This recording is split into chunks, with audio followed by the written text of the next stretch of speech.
Matthew Evans, a wealthy man in his late 70s, sat alone in his silver Mercedes, tapping his thumb impatiently against the steering wheel. The air conditioner hummed, barely keeping the Kentucky heat at bay.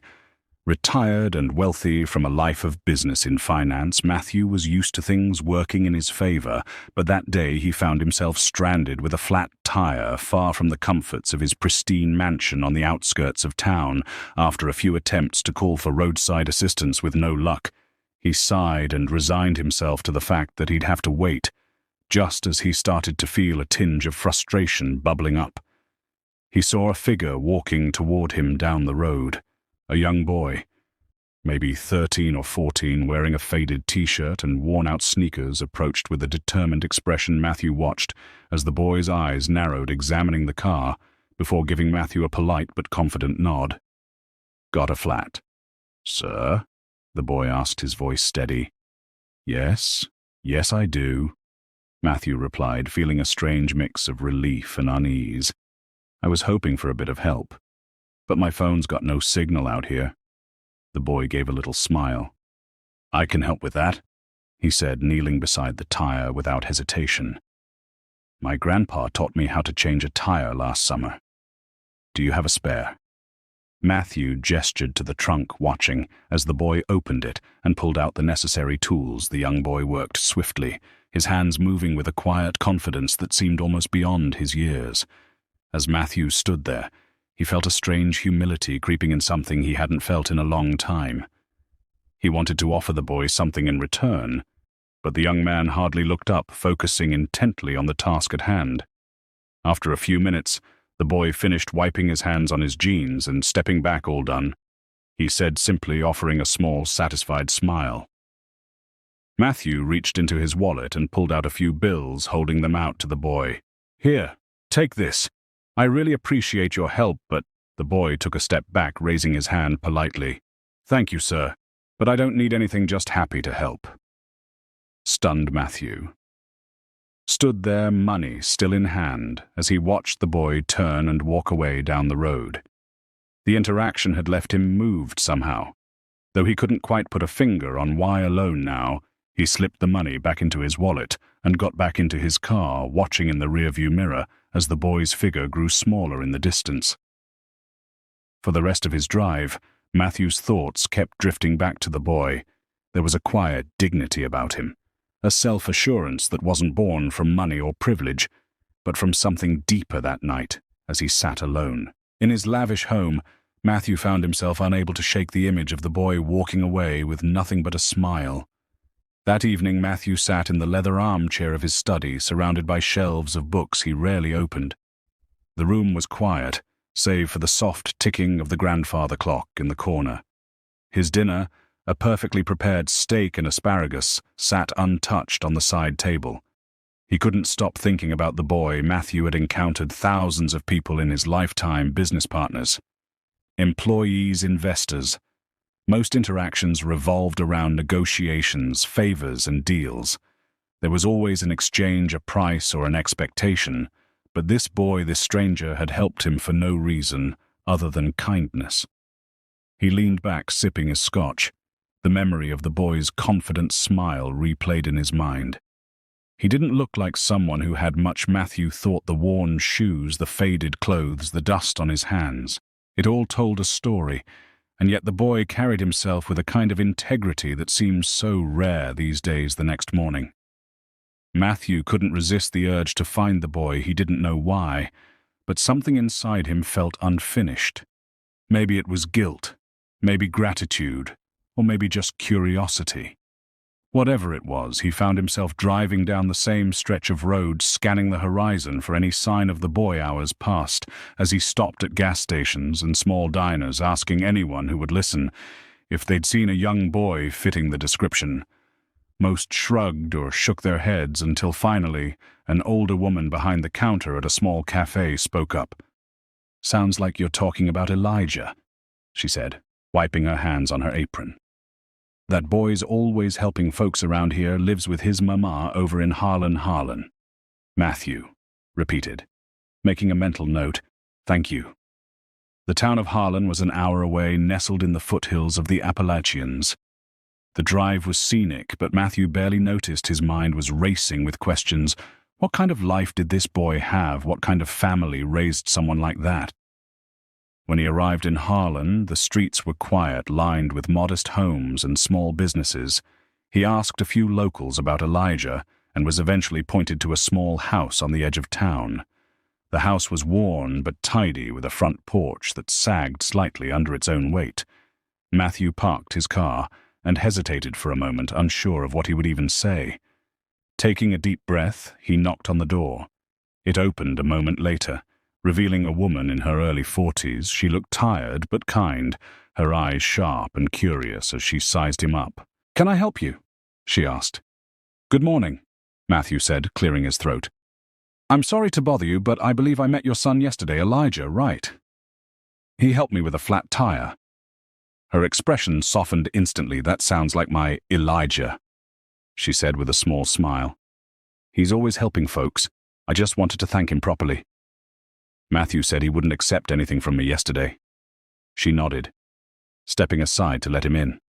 "He's out back. You're welcome to wait." Matthew stepped inside, taking in the modest surroundings. The furniture was old, but clean, the walls adorned with family photos, and a few hand-drawn pictures that looked like they came from a much younger Elijah. It was a far cry from his own home with its pristine surfaces and expensive artwork. Yet something about this space felt warmer, more alive. He followed her out to the backyard where Elijah was repairing the fence.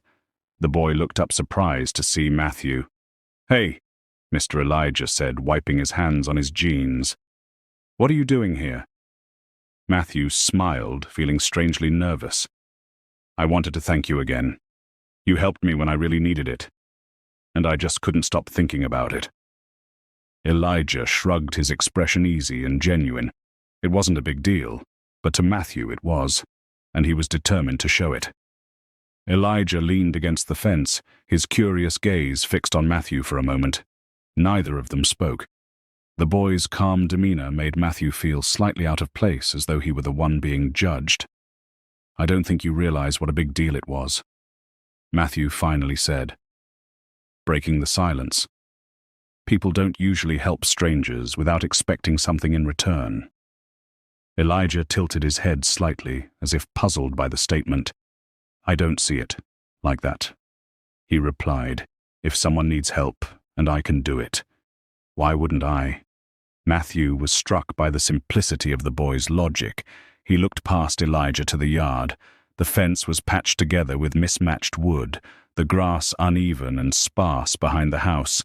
An old swing set leaned precariously, its chains rusted and broken.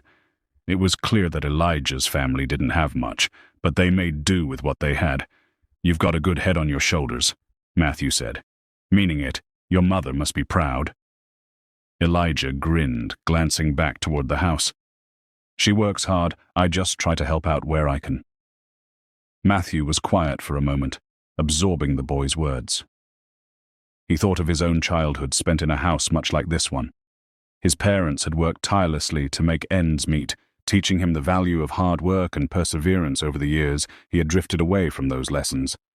Caught up for so long in the pursuit of wealth and status, Matthew now stood in the yard, feeling a strange mix of nostalgia and regret.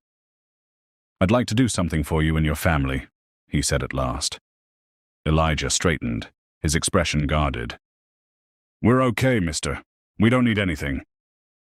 "It's not about need," Matthew replied. "It's about doing what's right. You helped me. I'd like to return the favor."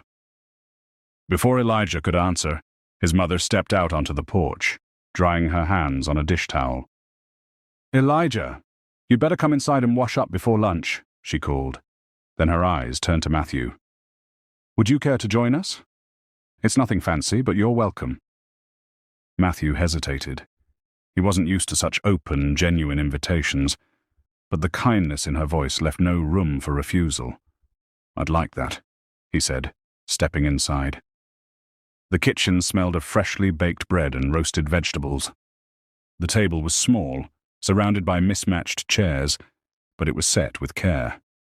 Matthew took a seat, feeling strangely out of place in his tailored suit amidst the warm, modest setting. Elijah washed his hands and joined them, his easy smile never fading. As they ate, Matthew found himself pulled into their conversation. Elijah spoke of school, his friends, and his dream of becoming an engineer. His mother shared stories about the neighborhood, speaking with quiet pride about the way the community looked out for one another. Matthew listened closely, feeling a warmth he hadn't known in years. Despite all his success, his own home felt cold and empty compared to this house full of laughter and connection. After lunch, as they cleared the table, Matthew turned to Elijah's mother. "You've done an incredible job raising him," he said. "He's got more heart than most people I know." She smiled, her eyes glistening. "Thank you. He's a good boy. We've had our struggles, but we've learned to appreciate the little things." Matthew nodded, his mind already at work. He didn't want to intrude, but he couldn't just walk away. This family had given him something he hadn't even known he was missing, a reminder of what truly matters. That afternoon, as he drove back to his estate, he felt clearer than he had in years. This wasn't about charity. It was about honoring a boy's kindness and a family's quiet strength. Elijah and his mother deserved more than patched fences and worn furniture. They deserved stability, dignity, and recognition. The next morning, Matthew began making calls, many of them. He reached out to old colleagues and contractors. By midday, the plan was in motion. Within a week, trucks and workers began arriving at Elijah's home. Matthew stood on the sidewalk, clipboard in hand, overseeing the renovations as Elijah and his mother looked on in stunned silence. "You didn't have to do this," Elijah's mother said, her voice trembling as she watched the crew unload supplies. "We've managed fine on our own."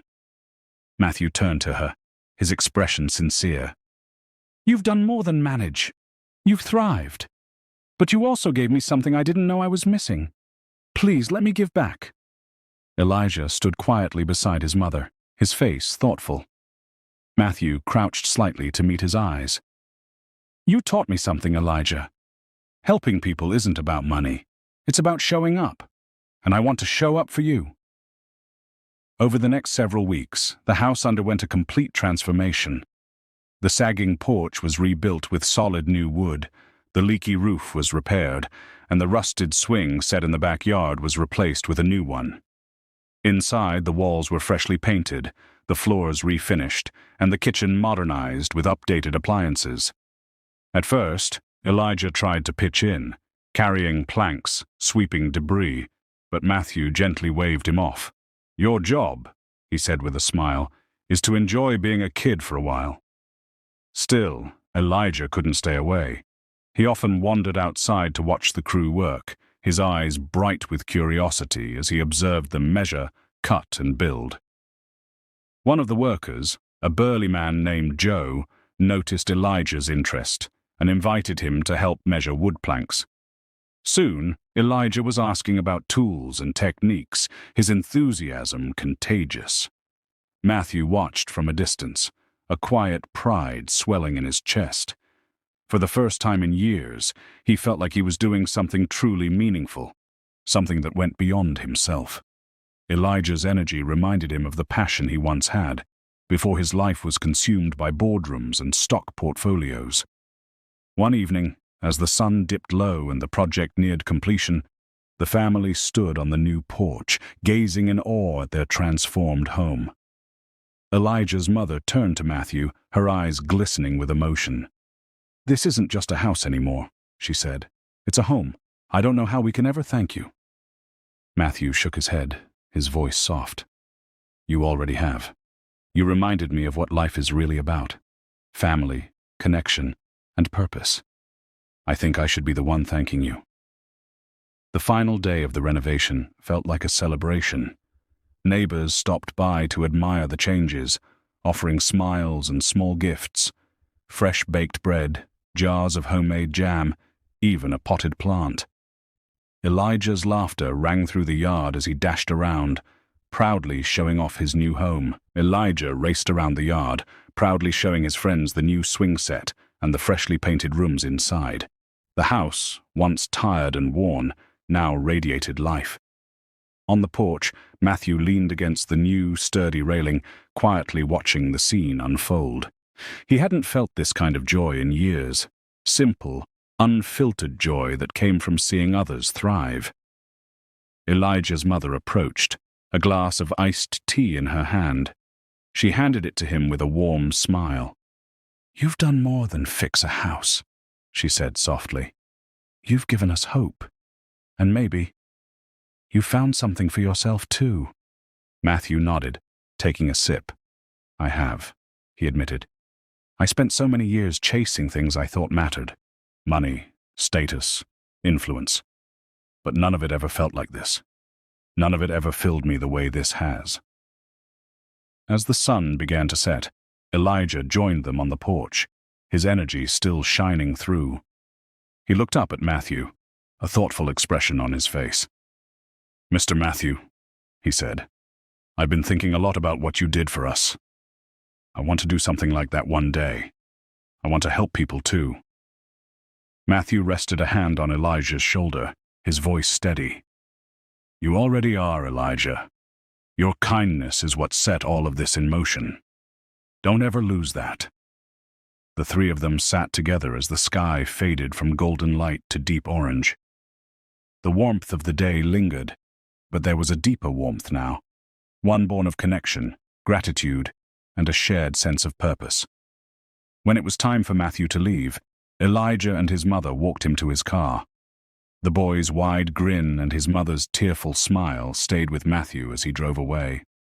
This wasn't the end, he realized. It was the beginning, a new chapter for all of them. In the weeks that followed, even more began to change. Elijah's curiosity about construction blossomed into a true passion. With Matthew's help, he began shadowing the workers who had rebuilt his home, eagerly soaking up everything they taught him. Matthew, in turn, kept returning to Harlan, again and again. Each visit felt less like a trip and more like coming home. He no longer felt like an outsider in Elijah's life or his mother's. He was part of something now, something real, something lasting. And for the first time in a very long time, he was content. The story ended where it had begun, in a small town with a big heart, where one boy's simple act of kindness reminded a man of life's most important truth. It's not about what you have. It's about what you give.